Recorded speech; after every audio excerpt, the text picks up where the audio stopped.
He was sure the man didn't belong there until the badge came out. The afternoon sun beat down on the meticulously kept grounds of Oak Ridge Estates when the sudden, piercing flashes of emergency lights shattered the suburban tranquility.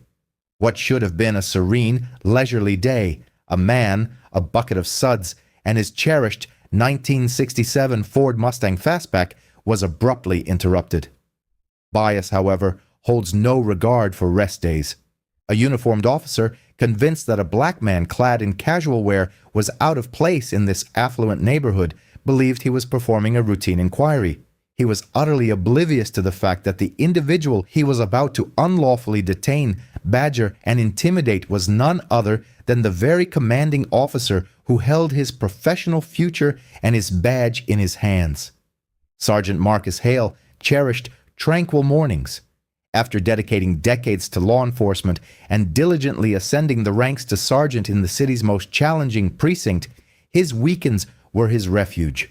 Oak Ridge Estates, a neighborhood characterized by its expansive oak trees, broad driveways, and serene privacy, had been a long-sought aspiration. It had taken years of diligent saving, working double shifts, and sacrificing holidays for him to acquire the four-bedroom colonial residence situated at the end of Maplewood Drive. On this particular day, Marcus was simply a man in his element. He was attired in a worn, faded gray t-shirt with a frayed collar, paint-splattered sweatpants, and well-loved canvas sneakers. His entire concentration was devoted to his prized possession, a painstakingly restored 1967 Ford Mustang Fastback, gleaming in a deep, lustrous sapphire blue. He had dedicated hours to polishing its chrome bumpers, the steady, circular motions of the sponge serving as a meditative balm, washing away the stresses of precinct life. The melodic strains of classic soul music drifted softly from the open garage, and the rich aroma of carnauba wax perfumed the warm summer air. 2 streets away, Officer Bryce Harland was on patrol. Harland was a recent transfer to the precinct, having moved from a rural county further upstate. He arrived with a noticeable chip on his shoulder and a deeply entrenched set of prejudices that he erroneously termed street instincts. Harland was the type of officer who perceived lurking criminal activity on every quiet street, and he was eager to establish his reputation in this more prominent district. Gripping the steering wheel, his gaze scanned the immaculate lawns with an unfounded suspicion. As Harland guided his patrol car onto Maplewood Drive, his eyes fixed on the driveway at the end of the cul-de-sac. He gradually reduced his speed to a crawl. Through the windshield, Harland processed the scene, but his inherent biases distorted his perception. He observed a prosperous, predominantly white residential area. He noted a classic, exceptionally valuable vintage muscle car, and he saw a tall, broad-shouldered black man in worn clothing leaning into the driver's side window of the vehicle. Harland did not perceive a homeowner. He did not see a man enjoying his leisure time. He saw a suspect. Without relaying the information to dispatch, a direct contravention of the precinct's community policing directives, Harland activated his emergency lights. He refrained from sounding the siren, but the sudden, strobing illumination cast frantic, aggressive bursts of color onto the oak trees surrounding Marcus's garage. Harland brought his vehicle to a halt at the edge of Marcus's driveway, effectively blocking egress. Marcus paused. He was in the process of wiping down the steering wheel when the flashing lights reflected in his rearview mirror. He let out a slow, weary sigh. He did not immediately turn. He was familiar with the scenario. He anticipated the heavy footsteps crunching on gravel, the arrogant swagger, the hand resting casually on the duty belt. Marcus had personally trained hundreds of rookie officers throughout his career. He could discern a hot-headed individual from a considerable distance. "Hey, step away from the vehicle!" a sharp, youthful voice commanded from the edge of the driveway. Marcus slowly stood, placing the microfiber cloth on the roof of the Mustang. He turned to face the officer. Harland stood with his feet planted wide apart, his right hand hovering perilously close to his holstered firearm. His sunglasses obscured his eyes, but his jaw was clenched in a rigid line of manufactured authority. "Good afternoon, officer," Marcus stated, his voice calm, deep, and resonant. "Is there an issue?" I said, step away from the car, Harland repeated, his voice escalating in volume, clearly agitated that Marcus was not exhibiting fear. Keep your hands where I can see them. Marcus took a single, unhurried step backward from the Mustang, his hands hanging loosely at his sides. He had no intention of raising them. He was not under arrest, and he was more intimately familiar with his rights than the young officer before him. I am away from the car, Marcus responded equitably. Now, what can I assist you with? Whose car is this? Harland demanded, stepping onto the concrete of Marcus's driveway. He scrutinized Marcus from head to toe, his lip curling slightly in disdain at the sight of the faded sweatpants. And what precisely are you doing with it?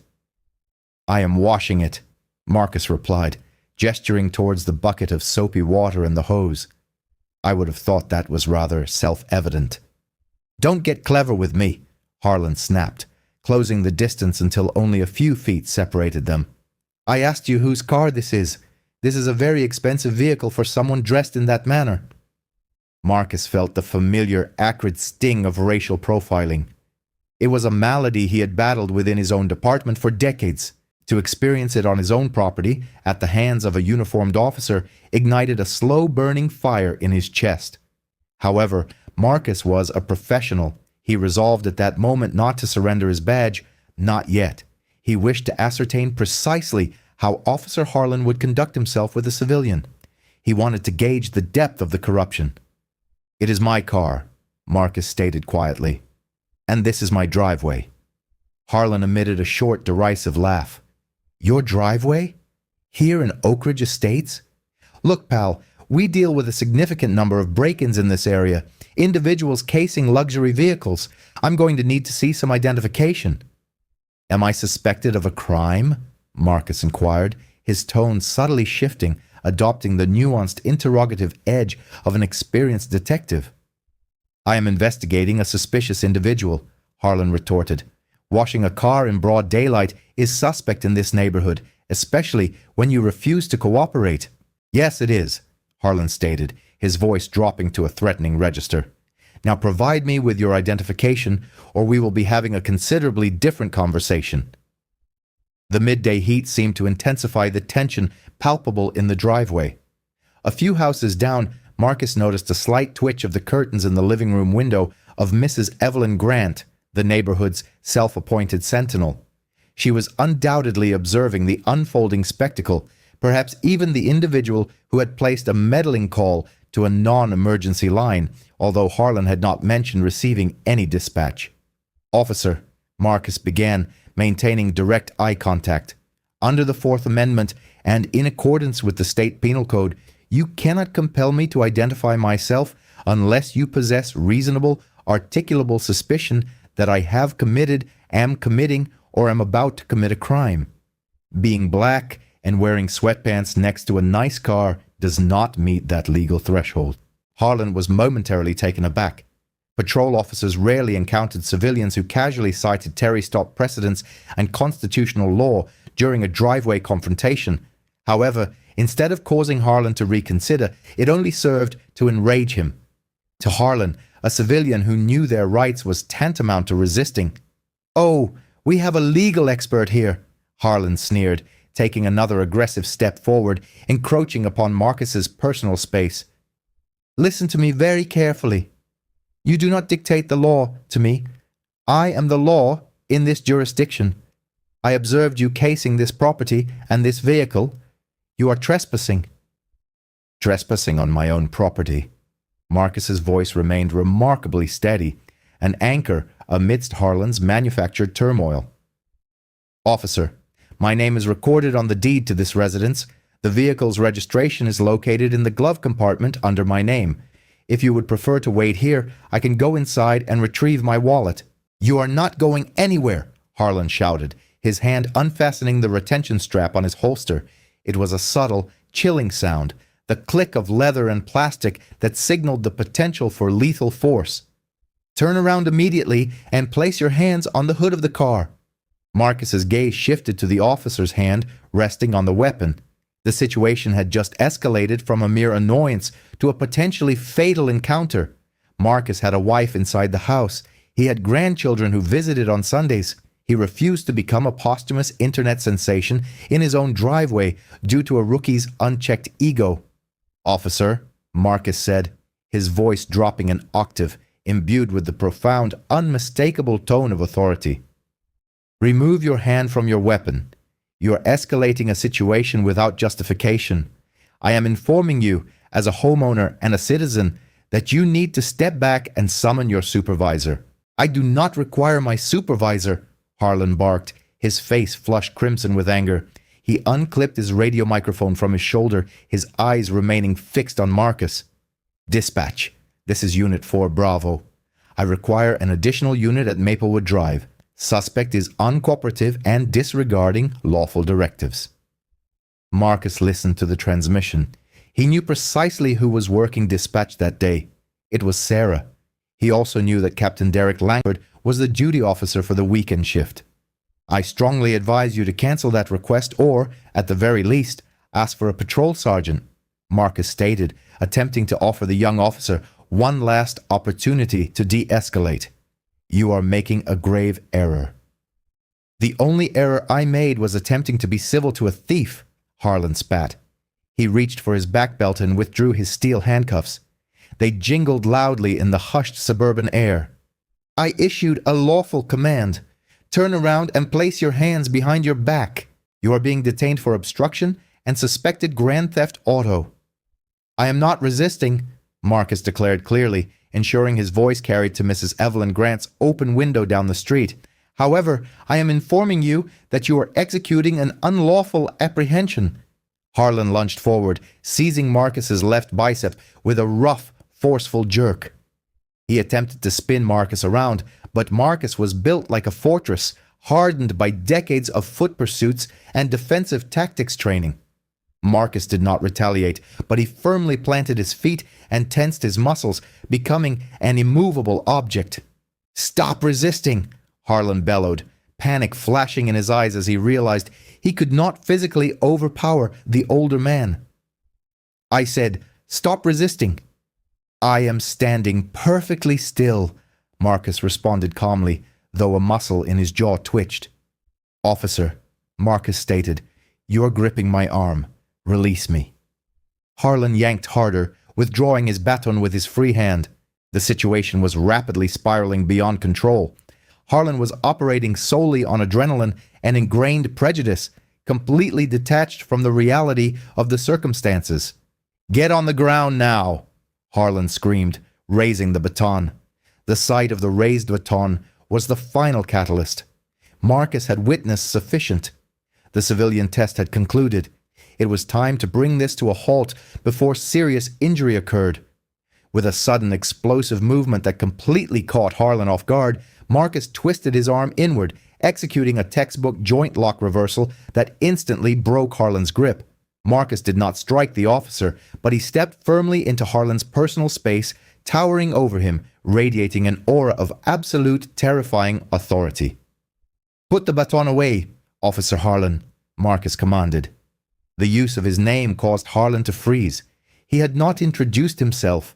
His name tag was pinned to his chest, but the dramatic shift in Marcus's demeanor from a placid civilian to a commanding presence sent a shockwave through the rookie's nervous system. How do you know my name?" Harland stammered, taking a clumsy step backward, the baton still raised, but trembling in his hand. "Because I reviewed the transfer reports, you arrogant fool," Marcus declared, his voice thundering like lightning in the quiet neighborhood. "Acknowledged on your backup request, Unit 4, Bravo. However, you will not require them for me." Marcus slowly reached his right hand toward the back pocket of his trousers. Harland shrieked, dropping the baton and instinctively reaching for his firearm once more. "If you unholster that weapon, Harland, I assure you, you will never again be employed in law enforcement anywhere in this country," Marcus stated, his eyes burning with an intense, icy fire. "I am reaching for my wallet. You will observe me doing so. You will stand there, and you will witness what I retrieve." Harland was paralyzed. The man before him was not behaving like a criminal. He was acting like a furious, authoritative officer. Slowly, agonizingly, Marcus withdrew a worn leather wallet from his back pocket. He held it out in front of him, maintaining deliberate and visible movements. With a flick of his wrist, the wallet flipped open. The afternoon sun illuminated the brilliant gleam of gold. It was not a standard patrolman's silver badge. It was the substantial, intricately designed gold badge of a police sergeant. Pinned directly beneath it was an official department identification card. Harland squinted, his mind struggling to process the visual information. The name on the card, printed in bold black letters alongside a photograph of the man standing before him in full dress uniform, read Sergeant Marcus Hale. The silence that followed was profound. The only sounds were the distant chirping of a bird and the rapid, shallow breaths of Officer Bryce Harland. The color drained completely from Harland's face, leaving him ashen as a ghost. His eyes flickered from the gold shield to the faded sweatpants and then back to the hardened, unforgiving gaze of Sergeant Hale. His jaw went slack. The hand that had been hovering over his holster fell limply to his side as if its nerves had been severed. "Sergeant," Harland whispered, his voice cracking. It was barely a breath. I didn't—" "You didn't what?" Marcus demanded, taking a step forward. The rookie instinctively recoiled. "You didn't realize that black men can own residences in Oak Ridge? You didn't realize we can own classic automobiles? Or did you simply not care because you believed you could intimidate a citizen on a Saturday afternoon to inflate your daily log?" "Sir, I swear, I thought—" "I wasn't thinking," Marcus bellowed. "You engaged in profiling. You committed trespass. You escalated a peaceful situation. You threatened lethal force against an unarmed citizen based on a hunch fueled by prejudice.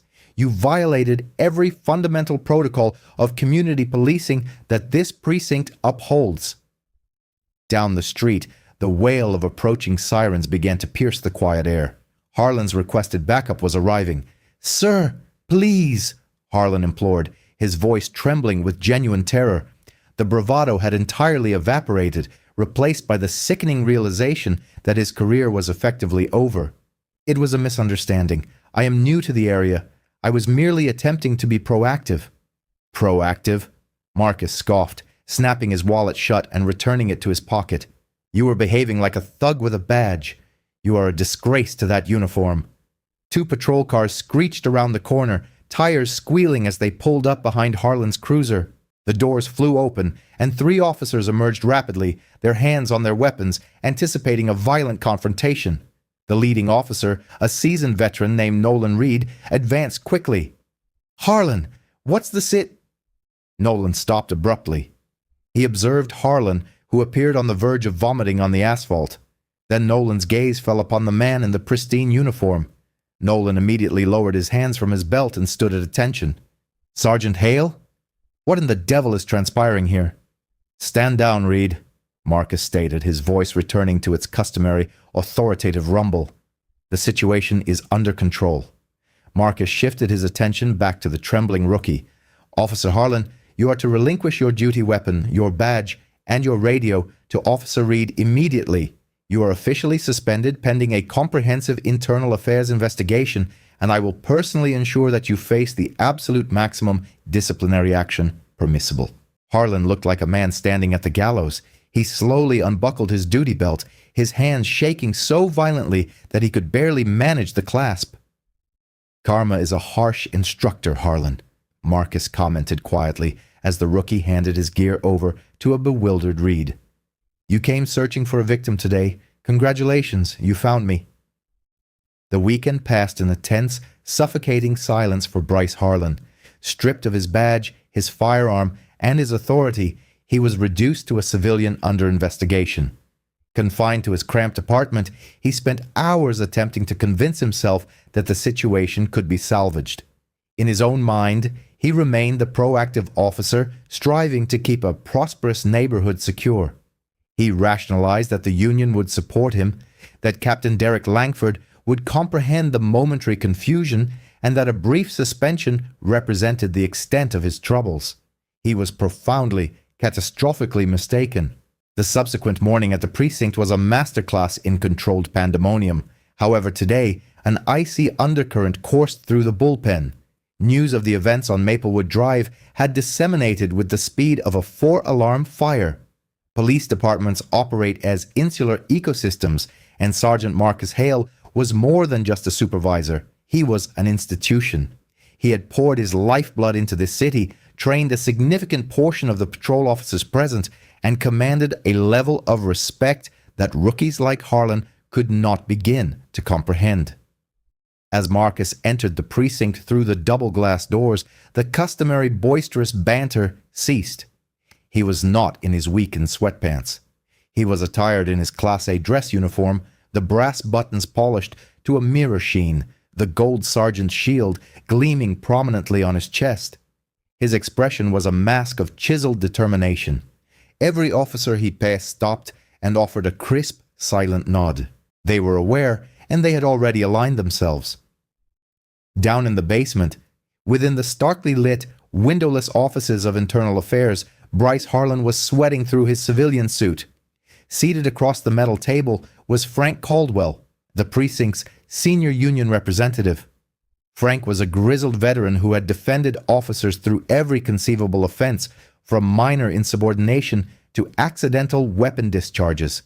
However, as Frank reviewed the preliminary incident report, his jaw tightening, his demeanor offered Harland no solace.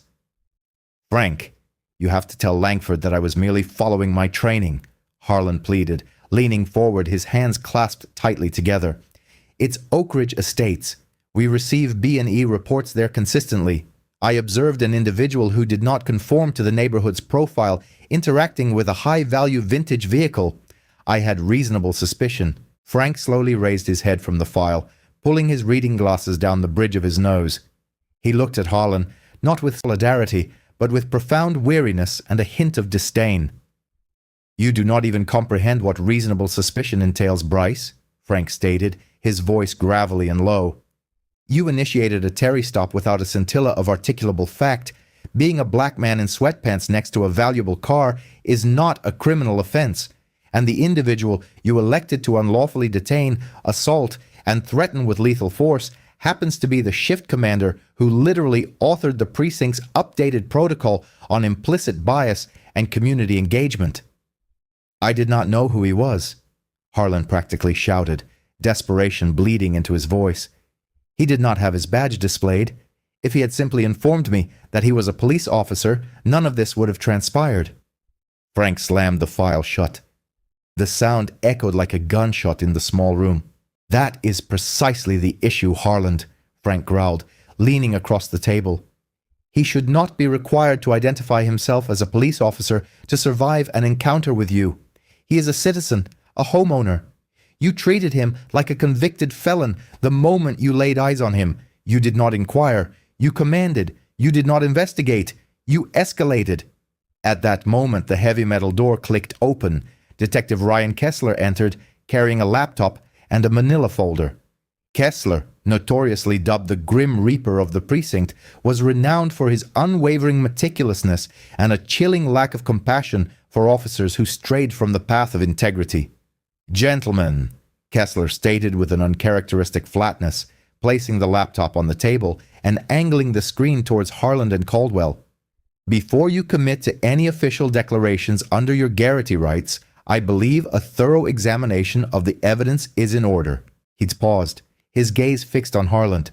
"Bryce, your initial radio transmission to dispatch characterized the suspect as uncooperative, aggressive, and reaching for a weapon, thereby justifying your use of the baton and the drawing of your sidearm. Is that correct?" Harland, swallowing with difficulty, felt a cold sweat prickle his neck. "Yes," he managed. He was resisting. He twisted his arm. He was overpowering me. "Indeed," Kessler replied, his fingers tapping a key on the laptop. "Let us review the footage." A wave of dread washed over Harland. In his panicked adrenaline rush, he had completely overlooked the presence of his Axon body camera. Its silent, blinking red recording light had been active throughout the entire encounter. The video commenced, filling the room with high-definition visuals and crystal-clear audio. The pristine driveway, the gleaming Mustang, and the image of Marcus Hale calmly washing his vehicle appeared. The footage then captured Harland's aggressive, unprovoked approach. Every measured, legally sound statement Marcus made was recorded, starkly contrasting with Harland's escalating, profanity-laden tirades. More damning still, the camera clearly depicted Harland reaching for his firearm first before Marcus had made any discernible movement. It showed Harland's violent, unprovoked physical engagement with Marcus, who remained motionless, his hands visible, repeatedly asserting his non-resistance. As the video reached the point where Marcus executed the joint lock, the camera's angle shifted, but the audio remained unequivocally clear. "Put the baton away, Officer Harland." The video concluded with the stark revelation of the gold badge. A heavy silence permeated the interrogation room. Frank Caldwell slowly pushed his chair back, rubbing his temples, his gaze averted from Harland. "Well, Bryce," Caldwell said softly, "as your union representative, my duty compels me to inform you that your position is utterly indefensible. This isn't merely a policy infraction. This is a recorded violation of civil rights." Kessler wasn't finished. He opened a manila folder and produced a stack of color photographs. "If the body cam footage wasn't sufficient," he continued, "we also received a flash drive from a neighbor, Mrs. Evelyn Grant.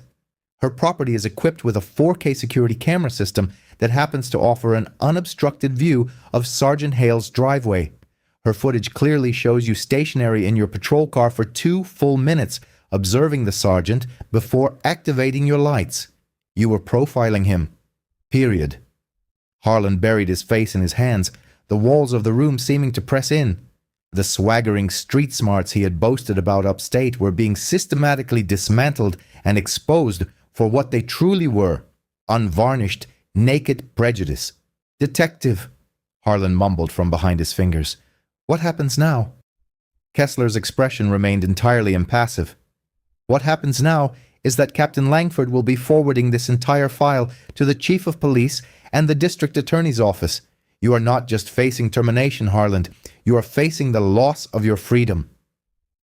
Weeks later, the air conditioning in the municipal building's primary hearing room struggled against the oppressive midsummer heat, yet the atmosphere within felt as frigid as the dead of winter. This had transcended a mere internal precinct matter. It had escalated into a formal hearing for termination and decertification. Chief of Police Vincent Russo, a pragmatist dedicated to rebuilding community trust over years of service, sat at the center of the long mahogany table, flanked by 2 deputy chiefs and a representative from the Civilian Oversight Board. He viewed Bryce Harland not simply as a subpar officer, but as an existential threat to the integrity of the badge itself. Observing the proceedings with hawk-like intensity from the side was District Attorney Sofia Ramirez, her presence signaling a chilling reality to Harland's legal counsel. This was not merely about losing his job, it was about forfeiting his liberty. Bryce Harland sat beside his private attorney, appearing as a hollowed-out husk of the once cocky rookie who had patrolled Oak Ridge Estates. He had lost weight, his suit hanging loosely on his frame. The stark reality of his actions had finally crushed his ego, leaving behind only raw fear. On the opposite side of the room sat Sergeant Marcus Hale, clad in his uniform, his posture impeccable, his face an impenetrable mask of stoic professionalism. He was not seeking retribution, but accountability. Chief Russo struck the gavel. "We are convened to review the employment status and certification of Officer Bryce Harland concerning the events of..." He paused, looking directly at Harland. "Officer Harland, your defense has submitted a brief citing situational stress and a lack of familiarity with the jurisdiction as mitigating factors for your conduct. Do you have anything further to add?" Harland's lawyer, a slick, expensive defense attorney named Derek Vaughn, rose to his feet. "Chief Russo," Vaughn began, "my client committed a tragic error in judgment. He was overzealous, but he genuinely believed he was acting in the best interest of public safety. We are respectfully requesting a lengthy suspension and mandatory retraining rather than outright termination." Chief Russo's gaze remained fixed on Harland, ignoring Vaughn completely. "An error in judgment is misreading a license plate. What you did, Harland, was systematically strip a citizen of their Fourth Amendment rights because you did not like the color of their skin in a specific zip code. Russo then turned to Marcus. Sergeant Hale, the board recognizes you. Your statement, please. Marcus stood, and an absolute silence descended upon the room. He did not consult his notes. His gaze swept past the lawyers, past the union representatives, and locked directly with Bryce Harland's. For decades, Marcus's voice had resonated through the precinct, deep and unwavering. I have dedicated myself to this uniform to protect the citizens of this city, every single one of them. I have instructed hundreds of cadets that the badge we wear is not a shield to conceal ourselves behind, nor a weapon to wield against those we are sworn to serve. It represents a profound, heavy responsibility. Marcus took a deliberate step away from his table. On that day, he continued, I was not Sergeant Hale. I was Marcus, a husband, a father, a grandfather, washing my car on my day off. And in that moment, I experienced the very terror we are meant to protect our citizens from.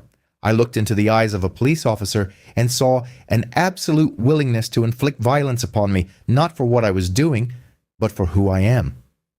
Harland lowered his gaze to the table, unable to meet Marcus's stare. You speak of situational stress, Officer Harland, Marcus continued, his voice gaining intensity, carrying the weight of decades of suppressed frustration. The only stress present on that driveway was the stress you manufactured. You disregarded my compliance. You disregarded the law. You placed your hand on your weapon and threatened my life over a bucket of soapy water. Had I been anyone else, had I not possessed the training to disarm you, had I not had a gold shield in my pocket to jolt you back to reality, I firmly believe I would not be standing in this room today. My wife would be selecting a casket. The stark honesty of his words hung in the air, undeniable and suffocating. Dia Sofia Ramirez furiously scribbled notes, underlining a section on her legal pad. I am not demanding your termination because you insulted me, Marcus concluded, his tone shifting back to a controlled, authoritative command. I am demanding your termination because you are a danger to the public. You lack the temperament, the judgment, and the basic human decency required to carry a firearm in the name of the law. You violated your oath, and you must face the consequences. Marcus sat down. The ensuing silence was absolute. Chief Russo did not hesitate. He did not consult with his deputies. He had seen the tapes. He had heard enough.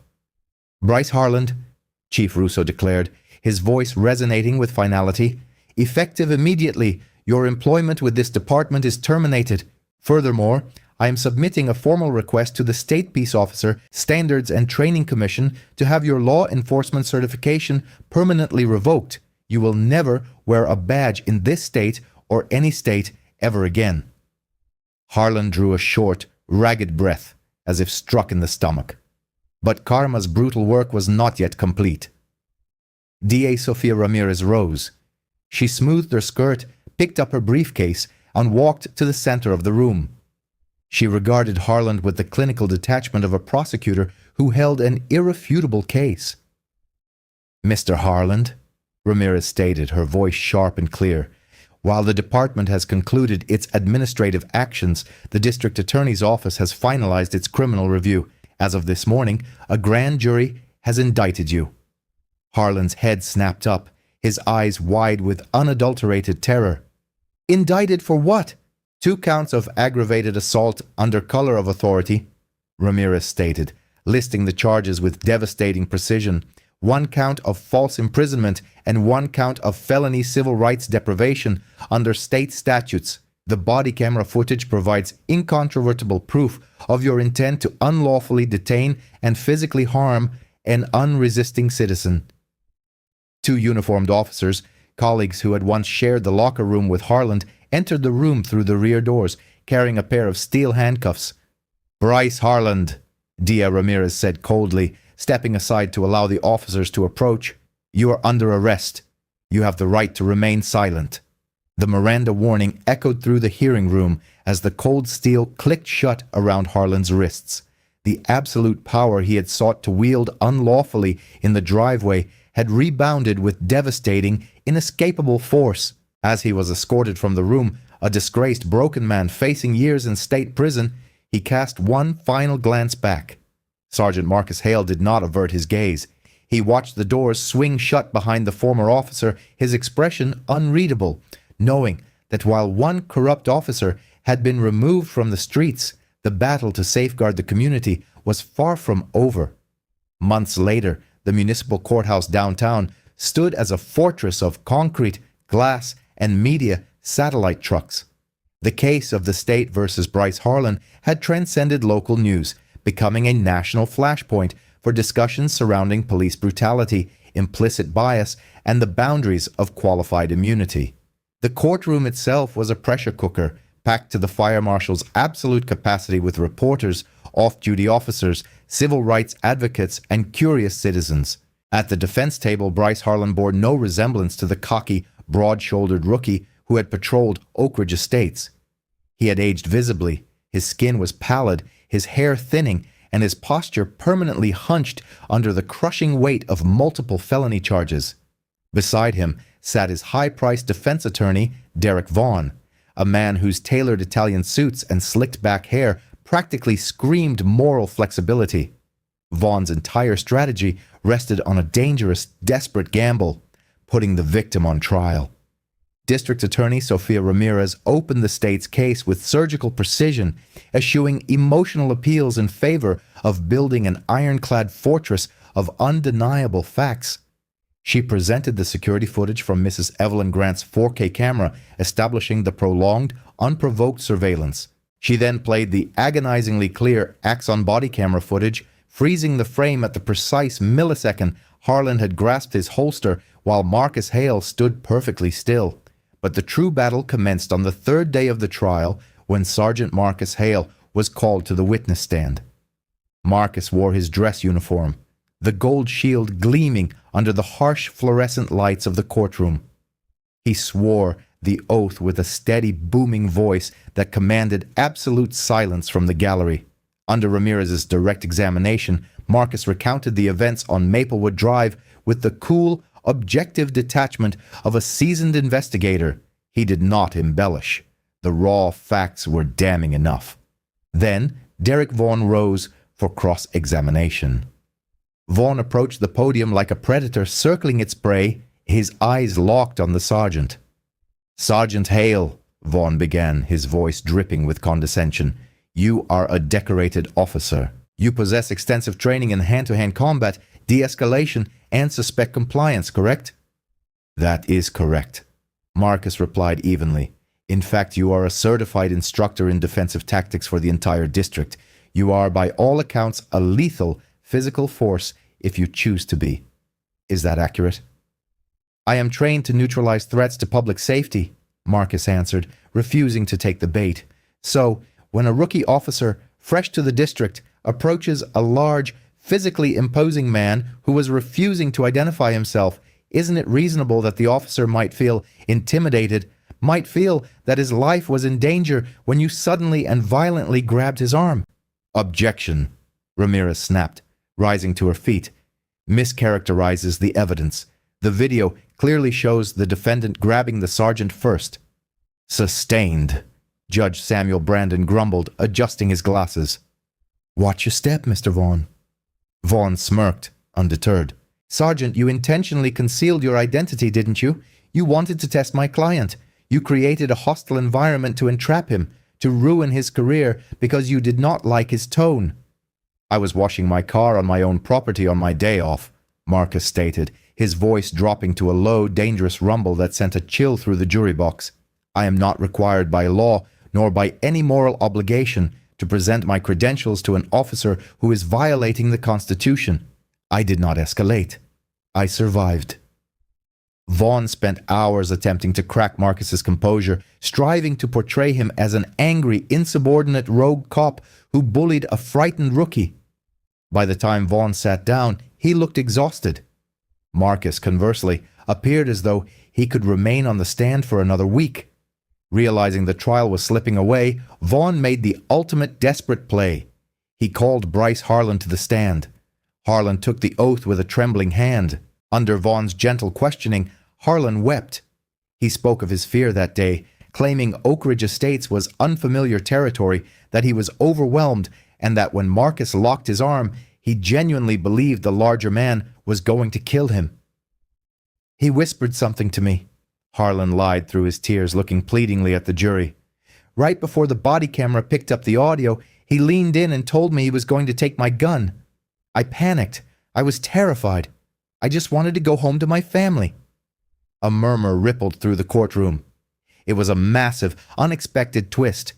If the jury believed that Marcus had threatened Harland off camera, it could introduce just enough reasonable doubt to acquit on the felony assault charges. DA Sofia Ramirez stood for her rebuttal.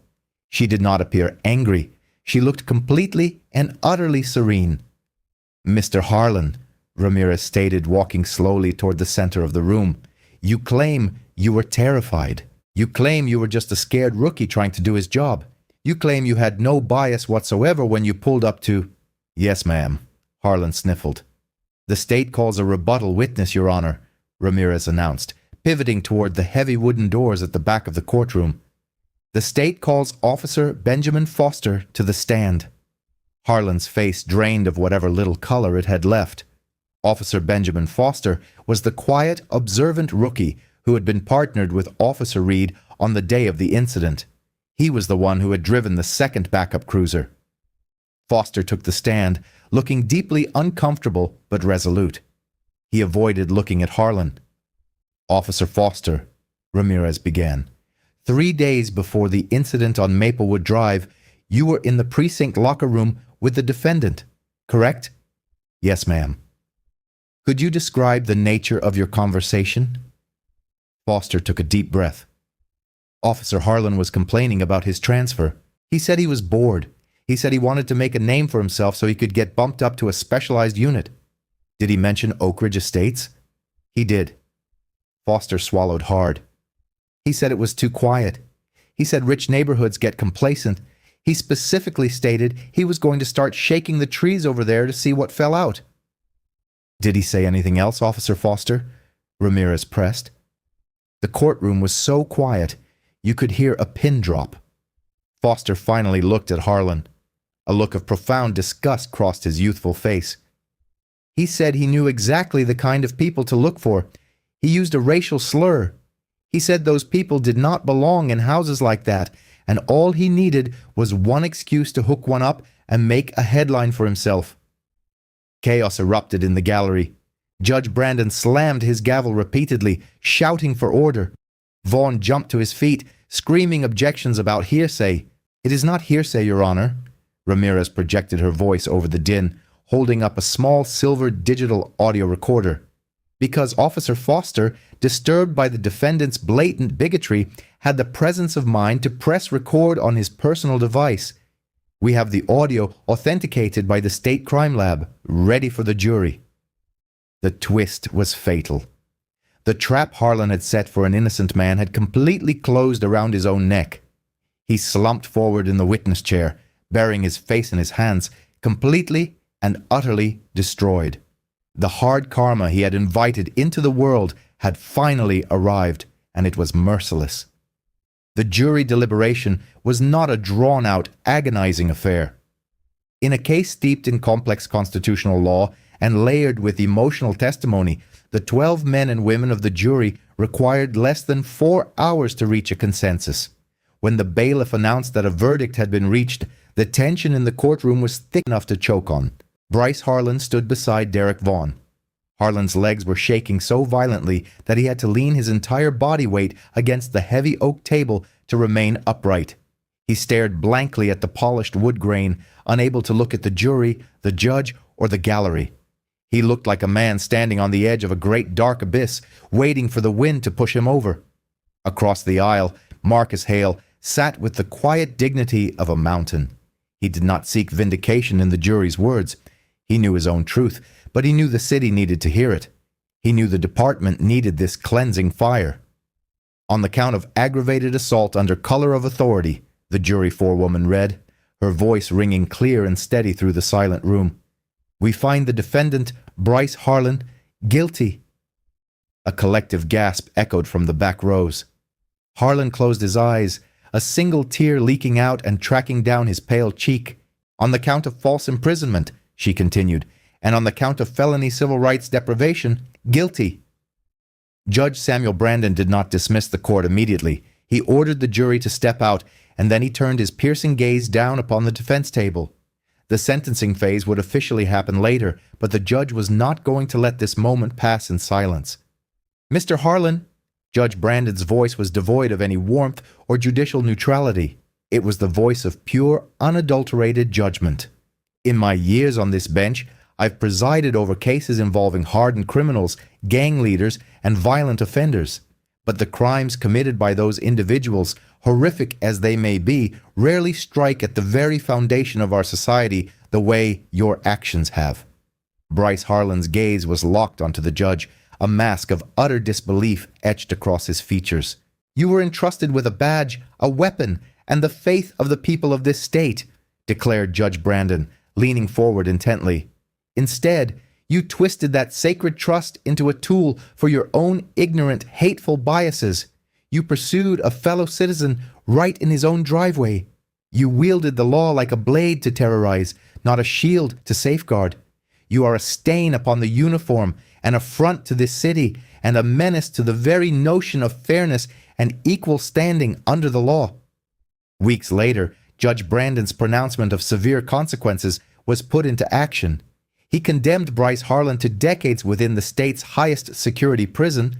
There would be no negotiated pleas, no early release for exemplary conduct, and no preferential treatment. The stark reality of cosmic retribution struck Harland not within the hallowed halls of justice, but during his somber midnight transfer to the correctional facility.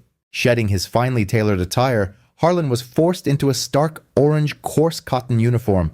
The weighty iron cuffs encircling his wrists and ankles echoed with a chilling, absolute finality against the metallic floor of the transit vehicle. As the colossal, barbed wire-crowned gates of the penitentiary ground shut behind the bus, a part of Harland's spirit seemed to shatter.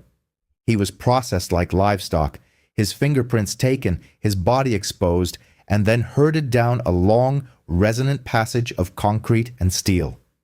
The air was thick with the scent of disinfectant, stale perspiration, and palpable despair. Due to his former profession as a law enforcement officer, Harland was assigned to a separate wing for his own protection. However, within the confines of a state prison, protective custody offers no solace.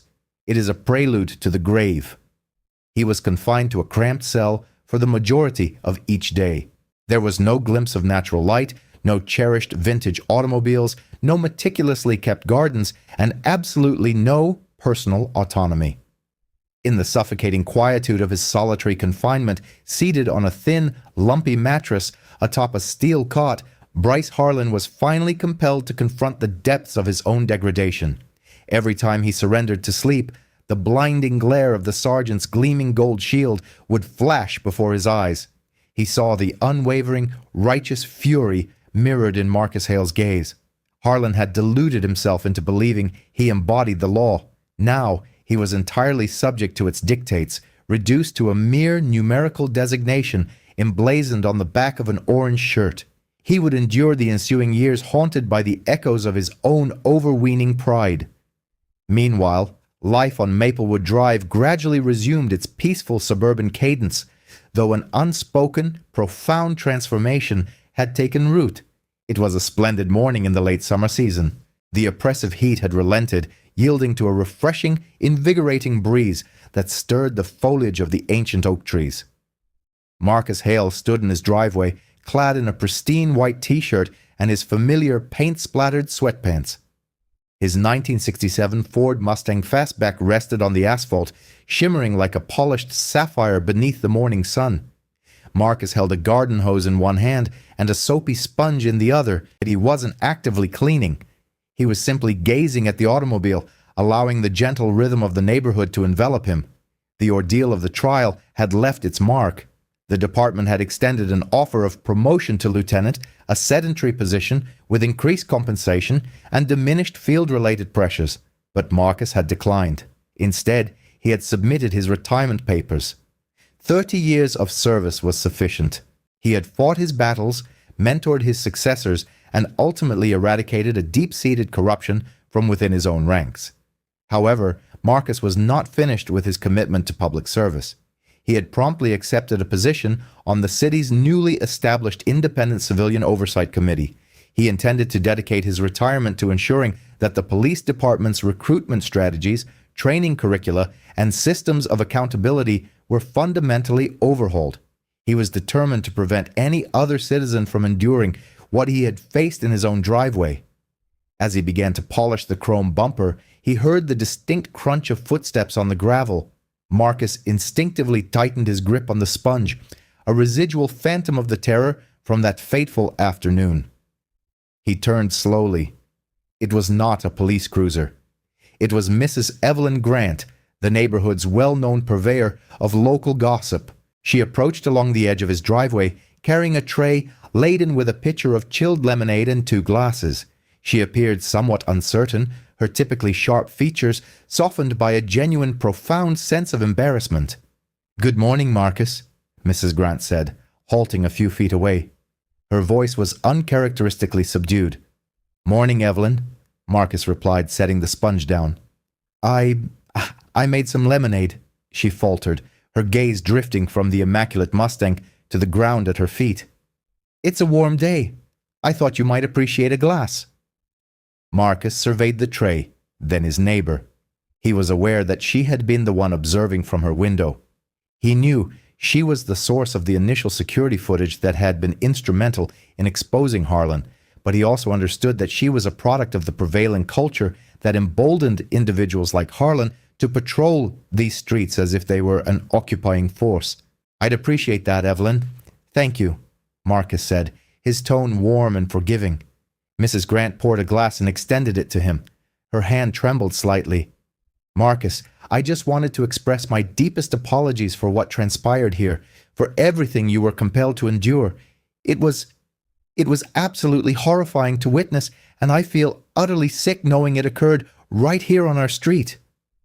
"It happens on many streets, Evelyn," Marcus said gently, taking a sip of the cool lemonade. "The only distinction this time is that it happened to someone equipped to defend himself in a legal forum. But we are actively working to rectify that. We are striving to ensure that such incidents are eradicated everywhere." Mrs. Grant nodded slowly, her eyes glistening with unshed tears. "Your car looks magnificent, by the way. Truly magnificent." "Thank you," Marcus smiled, a genuine, effortless expression that reached his eyes. "It's a labor of love." Mrs. Grant then turned and walked back towards her residence, leaving Marcus alone in his driveway. He gazed out over the tranquil, immaculately kept lawns of Oak Ridge Estates. The shadows that had loomed over the neighborhood had receded. The atmosphere felt lighter, more breathable. Marcus turned back to the Mustang, retrieved his sponge, and plunged it into the soapy water. Soulful classic music drifted from the garage radio, infusing the suburban air with a melody of resilience. The badge was no longer a burden, safely stored away in a velvet box on his mantelpiece, but the man remained unbroken, unbowed, and at last at peace in the sanctuaries he had created. The driveway on Maplewood Drive stands as a silent testament to a chilling reality. Unchecked authority inevitably devolves into tyranny disguised by a badge. Bryce Harland experienced the crushing weight of karmic retribution firsthand, discovering that the very legal framework he so callously employed against an innocent individual ultimately became the instrument of his own downfall. His confinement serves as a stark reminder that prejudice cannot perpetually find refuge behind a uniform. Sergeant Marcus Hale demonstrated that true fortitude stems not from a firearm, but from unwavering integrity and the moral courage to demand justice. He transformed a moment of profound personal violation into a catalyst for systemic reform, exchanging his gilded badge for an enduring role as the community's vigilant protector. Ultimately, this narrative underscores the enduring truth that even within a flawed system, the persistent pursuit of righteousness can deliver the most impactful blow against corruption. One of the most profound lessons this account imparts is that genuine power is not derived from authority, social standing, or intimidation. Its true source lies in character, self-discipline, and moral rectitude. Officer Bryce Harland harbored the misguided belief that his badge granted him the prerogative to judge, intimidate, and humiliate another human being based solely on superficial attributes and personal bias. However, life possesses an uncanny ability to expose the truth, and in the end, the very power he abused became the instrument of his undoing. Marcus Hale, conversely, exhibited a form of strength far surpassing mere anger. Even when confronted with injustice, humiliation, and imminent peril, he maintained his composure, wisdom, and dignity. He served as a potent reminder that true greatness is not measured by our capacity to dominate others, but by our unwavering commitment to truth when the world treats us unfairly. In the tapestry of real life, countless individuals will underestimate us, misinterpret our intentions, or pass judgment without ever truly knowing our journey. Yet, this narrative implores us never to allow bitterness to corrode our spirit. Allow your inherent dignity to speak for itself. Let your actions be the irrefutable proof of your worth. And most crucially, never exploit your position, your privilege, or your strength to diminish another person, for karma possesses a potent and often painful way of returning what we extend to the world. If this narrative has resonated deeply with you, please share your reflections in the comments section. Which lesson has left the most indelible mark on your heart? And do you hold the conviction that integrity invariably triumphs in the end? Furthermore, should you desire more profoundly moving and impactful life lessons of this nature, I encourage you to subscribe to the channel and activate notifications, ensuring you never miss another inspiring story.